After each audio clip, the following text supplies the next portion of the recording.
Good evening and welcome to Italian Impact Weekly Podcast. I am your host, Steve Stefano Mancini, and once again, I'd like to thank you for tuning in. I'd like to thank all of my listeners, and especially my listeners from all over the world. Again, as I've stated multiple times, and I don't say this lightly, I'm very humbled by the fact that I have probably, 30 different countries with people downloading and listening to this show. So I want to thank you again from all over the world. And I hope you continue to enjoy the show. Today I have a very special guest because this is kind of a theme that if you've been listening to the show, you've heard me talk about the importance of getting the youth involved, not just, in the Italian cultural movement, but in all kinds of movements and programs, and to, encourage the next generation to come up to maybe, whether it's add value, find value, change the direction, but to get involved in what I'll call social organizations. So I have a wonderful guest today. His name is Andrew Speicher. He is the president and founder of La Prossima, and it's a group, if I'm not mistaken, Andrew, you are in Columbus, Ohio. Yes, we are. Thank you for having me. I'm honored to be here. No problem. Glad you took time out of your schedule to come join me because I know you're pretty busy. Andrew, I want to ask, and I got to ask this, I would be remiss if I didn't just ask you point blank. Where's your family from? My family, so I grew up here in Columbus, Ohio, but my roots trace back to Abruzzo, like there most Columbus Italians. So that's where I was going, buddy. Somewhere back in the line. All right, fantastic. You're not a first-generation Italian, obviously. When did your family originally come over here? And I'm going somewhere. By the way, this line of questioning is almost detective in nature, but it all builds towards something. So how long ago did your family come here? Yeah, so my family mostly came here in the early to mid 1900s, so most of them coming over in the 20s and 30s. Now here's where I'm going with that. So you're a perfect example of someone that's, at least 3 generations removed from the folks that immigrated here. But yet there is something in you that said, you know what, I still want to continue to promote and celebrate the culture. And we're going to talk about La Prossima in a second here. What is it that has obviously survived multiple generations, thinking how far removed you were from the actual, family members that immigrated here? What is it that has survived that keeps pushing you to continue to promote the culture? Yeah, so I think there are many factors that keep me engaged in Italian culture and wanting to promote it, especially among my peers. But I think a main point I want to talk about is just belonging, and the fact that I think in the human race, we all kind of search for belonging in a sense. And I think the first way to do it is to really identify with your culture and, what came before you. And so for me, it's about identifying with other people who kind of share similar values as me, people who were raised similar to me. And, the Italian culture is so beautiful. And so for me, I think belonging is number one. I've been lucky enough to be able to go to the towns where both my mother and my father's side of the family comes from. And I can tell you it's very special getting to go there and to see where your family came from and to walk the fields that they worked in. And I think it just gives you a sense of pride and definitely a sense of self-identity. So for me, I think my passion for Italian culture was really heightened when I was able to go over there and see where my people came from. And you said something very, very key. You said sense of belonging, and I think that is it. If people want to say, well, why do you want to promote the culture? Why do you want to live in the past? Why do you care about history? Because I've said this multiple times, and multiple guests have said this. If you don't know where you're from, you don't know who you are. And if you don't know who you are, you don't know, what you're meant to be and where you're meant to go. And I think we all have a purpose. And I think our past ties us to our future, to our purpose. But you said it. It's that sense of belonging by hanging on and holding on to that culture and continuing to learn about it. And you said you made the trips to Abruzzo. I'm going to ask you in a second where you came from. But, you really nailed something that I think a lot of people are missing. And that is by understanding your historical, relevance of your culture, going back in time, go back 2, 3, 4, 5 generations. What did those people do? Who were they? Why did they leave Italy? Understanding all of this, then you go, wow, that's why I'm here. And then I can do something better. Now, let's go to Abruzzo, because you said you made the trip. How many times have you been there, and where's your family from? So I think I've been there maybe about 3 or 4 times now. My father's side of the family is from a town called Paderano Sulgizio, which is close to Sulmona, if you're familiar with that area of Abruzzo. They're famous for the confetti, the candied almonds, and the saffron, and it's a wonderful place. But Paderano Sulgizio is a little town in the mountains and very picturesque. But most people in Columbus either come from that town or a town next to it called Intro d'Acqua, if you've ever heard of it. So that's my dad's side of the family, and then my mother's side of the family is from a town called Giulianova, which is right on the Adriatic, still in Abruzzo. So, and we were talking about Abruzzo, and I think a lot of people don't know that is everything from mountains and skiing to beaches. Were you surprised when you went there and saw that? Yes, I mean, it's so beautiful, and I remember just driving on the Autostrada and going through my dad's town and just being in awe the entire time of how amazing the mountains are. I mean, it's right in the Apennine Mountains, and it's nothing like you've seen before, especially coming from the Midwest. I just was very shocked. You covered the. By the way, I think we were talking. Actually, I lived over in Dayton for a while, and obviously, I've been through the Midwest. Now, when you get to the Colorados, it's very different. But when you're in the Midwest, it is flat.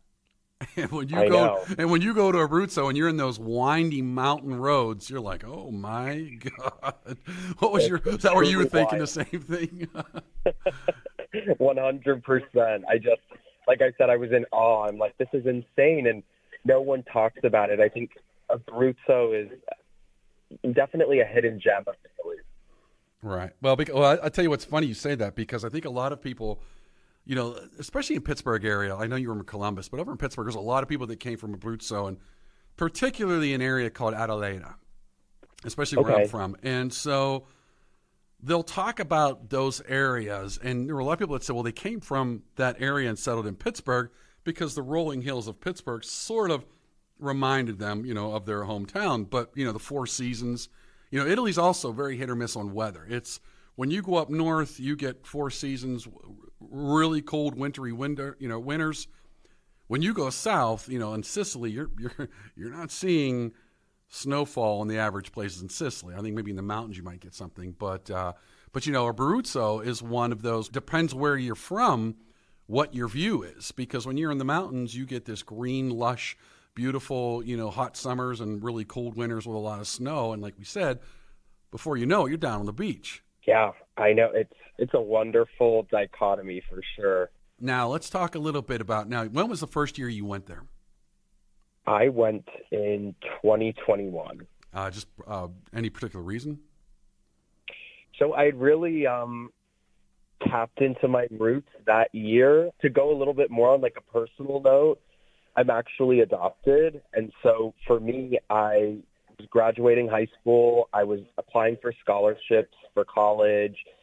And my adopted parents had always told me that my birth family was Italian. And I never knew any details of that. But, later along, as I'm applying for these scholarships, I heard of the Columbus Italian Club scholarship, and it's something I really wanted to apply for. And I've always been a genealogy nerd, so I decided to ask my parents more questions, see if they could help me out with anything. And luckily, they were able to get in contact with my biological family again. And so that was like the starting point. I've reconnected with them since, and we're very, very close. And it's, truly like a beautiful story, the way that it's turned out. And that is when I decided I want to go and I want to experience this for myself and go to a place where my family came from. And so, tapping into the Italian roots on its own was already kind of a journey of self-identity, but, adding in the adoption part of it too made it, I think,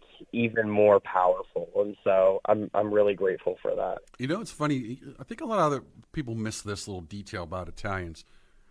They're a lot of people may or may not disagree with this. they're very forgiving and welcoming in some things.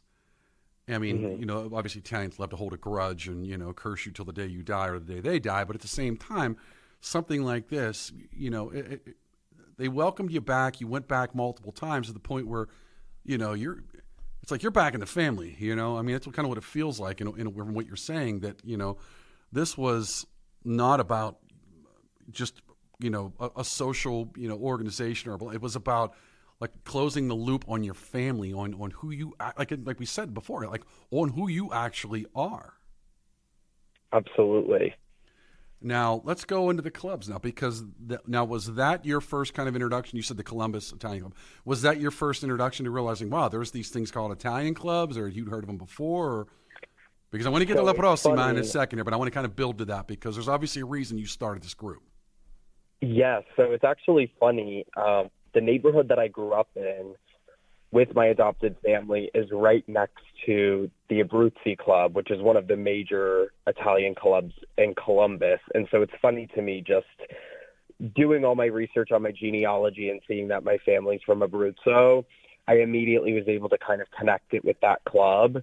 And, I remember as young as I can remember going down to that club. There's a creek down there, and my sister and I would play down there as kids. And so it felt very familiar to me, but definitely through the scholarship, I was able to see that there were more options out there and see the different clubs in Columbus that there were for people of Italian descent. Okay. So now, did you join any clubs? I did not. You just went right into starting your own? Here and there, but did not join any. No, I was going to say, you literally just went right into starting your own. You said, you're not. I think we're going to move on here, but let's talk about La Prossima, because that was, it's funny because most people would have, the one turnoff for a lot of younger people is when they go to a lot of these older clubs. It's exactly what they are. And I'm not, not being disrespectful to the older generation. I'm somewhere in the middle, but I've been to clubs that are essentially dying out. And that's always been a very tough thing to recruit young people into a club where, let's say you get one or two to join and they go, okay, now what? Was that kind of on your mind? Did you see anything like that? Or did you just, just kind of had an idea? It was. And like I mentioned, I had gone to a few events here and there, just kind of scattered. Went to a few of the CIC events, went to some Abruzzi Club events, and I noticed that right off the bat. And to me, it still was a beautiful experience, and I think there's something so special about being around people of the older generation. They have a lot more wisdom. They're able to tell a lot of stories from their time either growing up in Italy or what it was like here growing up as an Italian, as a first generation. And so there's a lot of beauty to that, but I noticed there was such a lack of young people, and it seemed like everyone was kind of looking for this younger generation to join their groups, and it just wasn't happening. And I wasn't sure how they planned on making that happening. Right, because you're going to have something. Well, two things are going to have to happen. One, you're going to have a reason for them to want to join, and then you're going to have a reason for them to want to stay. Because like I said, I've been in a few social groups, not just Italian clubs, other clubs, and they're lucky when they're active with what I'll call middle to older age individuals. But I definitely find it is very difficult to have what I'll call three generations being effective in the same environment. Just my 2 cents. But let's talk about La Prossima. So what started it? You've been around about a year now. So what started it, and tell us about the club. Yeah, so about a year ago, we decided to start La Prossima. And our idea really came from, like you said, this lack of younger organizations in Columbus. I remember being at the Italian Club, not the Italian Club, the Italian Festival here in Columbus, just noticing that there was a lack of these younger clubs. And I was with my friends who are also Italian, and we kind of decided there and then that we were going to start this younger organization and bring something new to Columbus. And we started the organization. The week after, we all got coffee and kind of made the blueprints of how we wanted this to work. And we had this idea of something that was low commitment because we find that people our age don't want to pay an annual membership fee that they don't know if they'll get enough use out of, or feeling like they have to come to certain meetings and things like that. We kind of just had this idea of a fun organization that aimed to celebrate Italian culture in a new, modern way that really ties us as Italian Americans to Italy in this modern age. Okay. Now, what was the recruitment process? So we first started reaching out to all of our friends that we knew who were Italian. Then we kind of moved closer to recruiting people from Ohio State. Me and Vincenzo, who also sits on the board with me for La Prossima, we both are fourth-year students at Ohio State. So it was natural that we went that route and, went to some of their Italian club things and told people about what we were doing, and we got some great feedback. Now, let's talk about this, because a lot of other social clubs started, in a similar way. It was word of mouth. It was like, oh, you're from the same town I'm from. You can join our club. By the way, interesting you noted the dues, because it's always been something where people say, okay, I give you $25, $30 a year. Like, what do I get out of it if I'm going to turn around and every time we have an event, I got to pay $20? It's like, what are the dues for? And we'll get into that in a second. But that's definitely something that sometimes can be a sticking point. But now that you have a club, how do you not fall into the same trap as a lot of these other clubs have fallen into, that at one time were, for the most part, relatively young people that were members, and then they got old, but obviously, like I said, they didn't bring the next generation. I mean, there's a lot of clubs that don't exist anymore. There's a lot of clubs that are basically skeletons of what they were, say, 30, 40, 50 years ago. And I'm not talking about Italian clubs. I'm talking about everything, you could have, whether it's American Legion, VFW, Rotary, Knights of Columbus. Then there's all these different Italian clubs. Like even in here in Pittsburgh, there are different clubs that are either skeletons, don't exist anymore, or, maybe you find one that's somehow chugging along. But, how do you not fall into that trap? Yeah, so for us, I think we have a different model in that we're constantly thinking of ways to bring in a fresh group of people. And for us, it's the younger organization of, students and young professionals. And so we're constantly reaching out to people at Ohio State.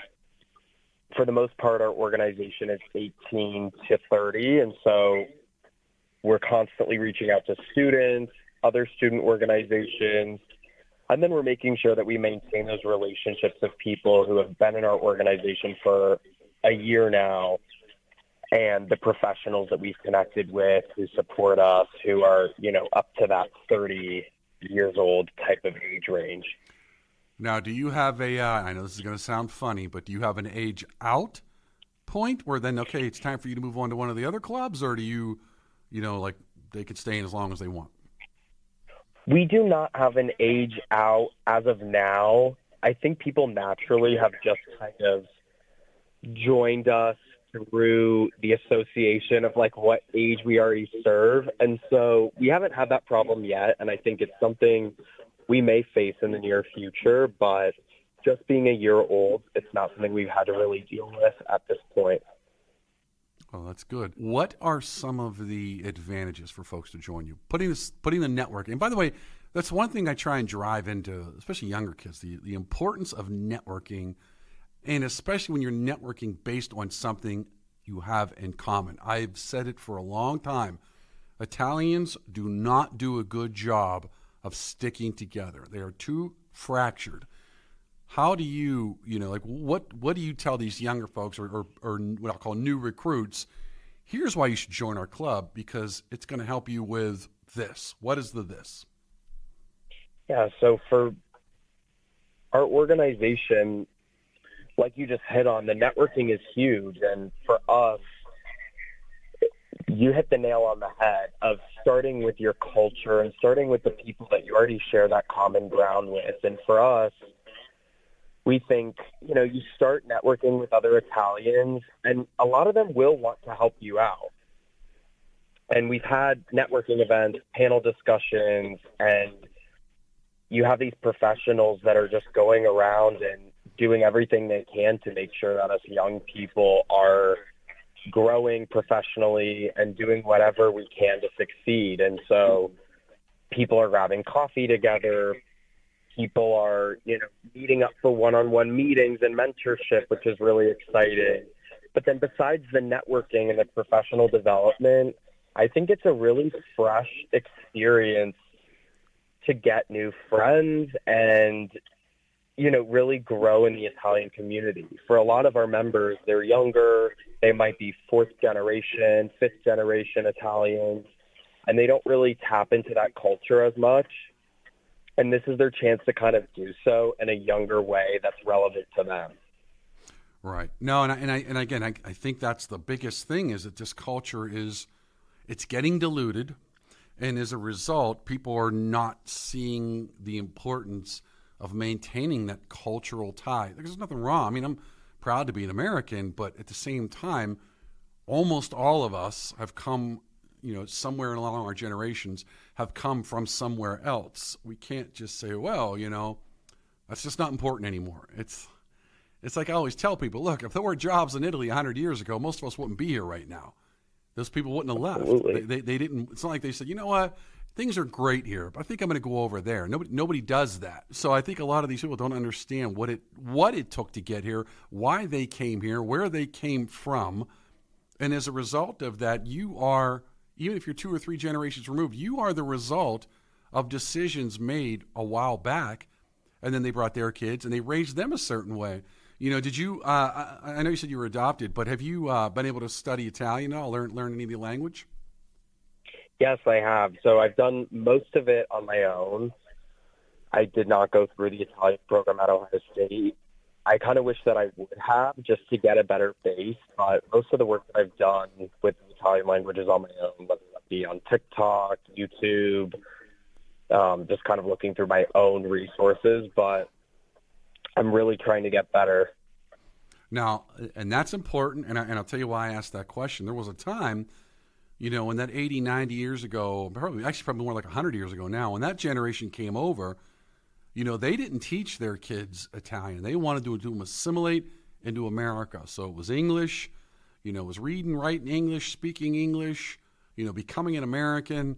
And the result was essentially some lost what I'll say, cultural knowledge. Not just the fact that they didn't speak Italian, but they lost some of the, in a language, there are certain cultural things that are a part of the language, whether it's, some kind of cliche, whether it's a proverb, whether it's a little thing of wisdom, et cetera, et cetera. Those are lost now to that generation because they didn't learn the language.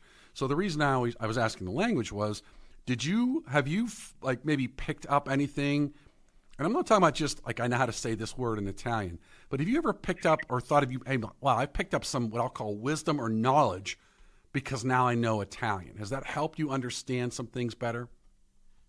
I think it does. I mean, I like that you mentioned the Italian proverbs. I think that's something that is very unique to Italian culture. I think every culture has their own proverbs and their own sayings, but I think when you learn the language and you hear some of these proverbs, it makes sense. I mean, it kind of reminds me of the things that my grandparents lived by and, just these classic Italian values. Right. And it's been really interesting to learn about. And I think that they rely, when you're trying to, Americanize your kids, there are some things, especially in that generation, they didn't speak English. If they did, it was broken English. It wasn't that well. And these kids probably learned it, on the street with their friends or in school. And so now the things you might have said in a traditional Italian household in Italy, you're not saying, and you've lost something because of that. And I think people underestimate what the value of what they've lost because of that break and that cultural understanding. There's a lot of Hispanic immigrants come here, and those kids can bounce back and forth between Spanish and English. I think it's wonderful, so they can maintain that hold on their culture where their family comes from, but at the same time they flick a switch and they're in English. But I think we lost that. That's why I think I personally feel like language is very important with respect to, tying back to the culture. What kind of things does your club do to say encourage the members, not just to say, hey, look, I got a T-shirt on, I'm Italian, but what do you encourage them to do to maybe connect more with the culture? Yeah, so for us, like I mentioned earlier, we really are trying to figure out ways to help young Italian Americans identify and engage in Italian culture as it is today. So for us, we're constantly trying to figure out what do we want to do for events that really add to the authenticity of our organization and the true Italian culture that we promote. Because I think for most of our members, they might experience Italian culture in the way that their parents and their grandparents did. So for them, it looks a lot like maybe Frank Sinatra, Dean Martin in the household, and, spaghetti and meatballs. And for us, we kind of see Italian culture in a different way than I think most people do here in the States.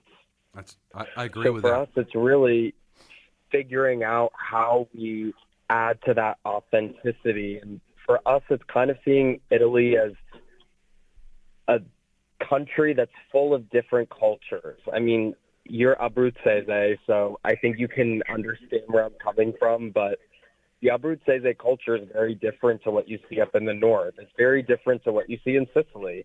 It's just a different culture, and I think a lot of our members don't really understand that, and I think it's the common notion here in the States that Italian culture is a monolith.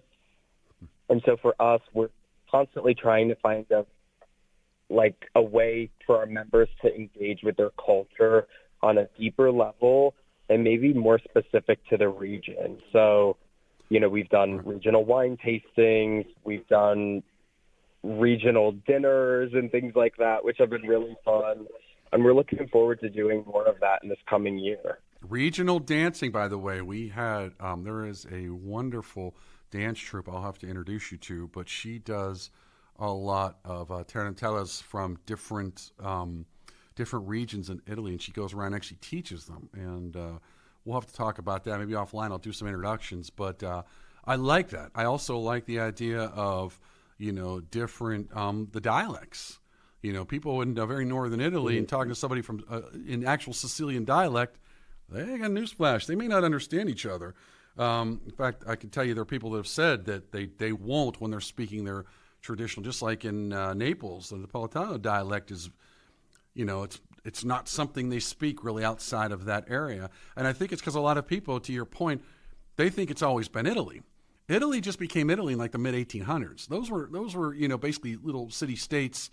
You had papal states, you had different kingdoms within there. Spanish ran some of it, the French ran some of it for a while. They were conquered, liberated by that. So there was just so much turmoil and turnover after the Roman Empire fell that it wasn't until the mid-1800s when they became finally, reunited to become actually Italy that we know it. And so, when you have a bunch of different, for lack of a better term, countries that form a new country, they don't just say, okay, everybody, we're gonna start eating the same food, we're gonna start speaking the same language, we're gonna start living the same, acting the same. It's gonna be, to your point, it's gonna be just a homogenous society. Like, it doesn't work that way.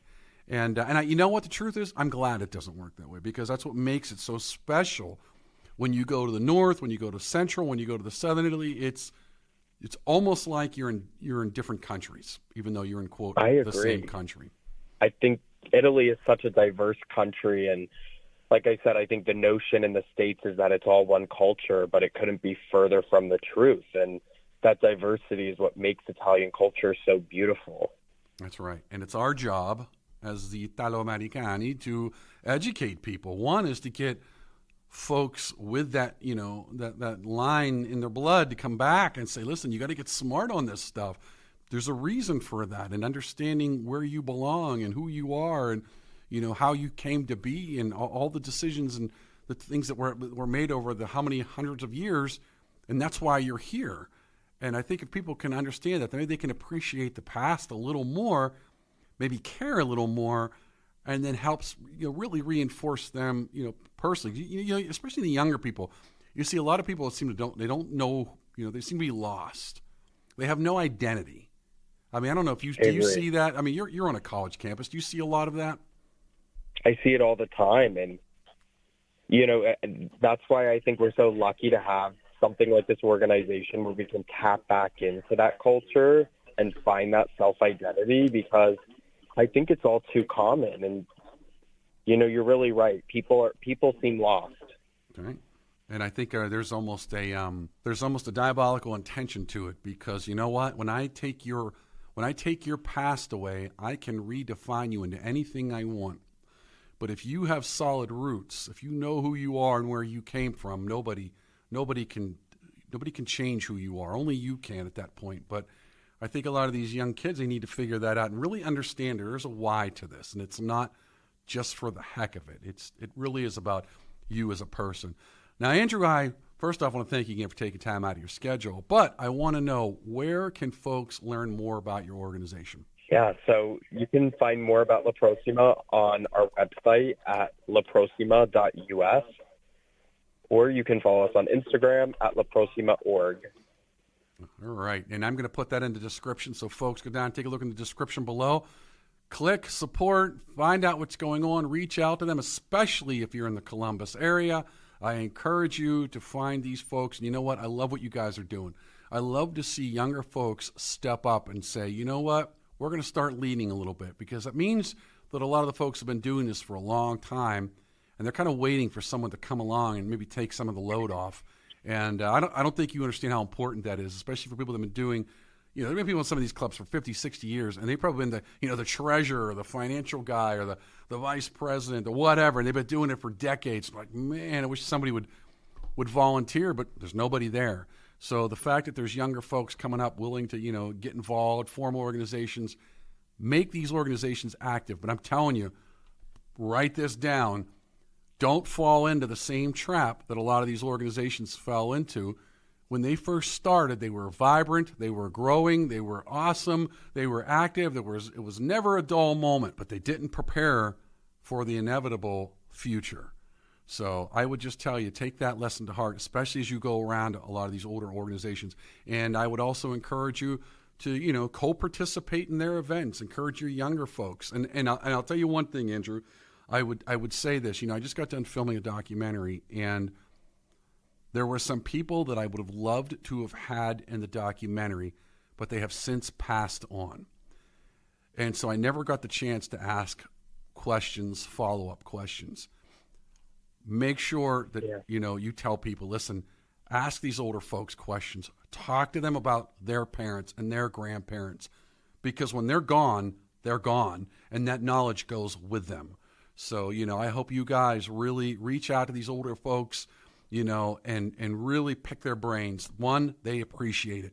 But two, you may not appreciate what you're being taught now. But I promise you, Andrew, 10, 20, 30 years, you'd be like, thank God I had that conversation, because now I know the answer to these questions. So just take that for what it's worth.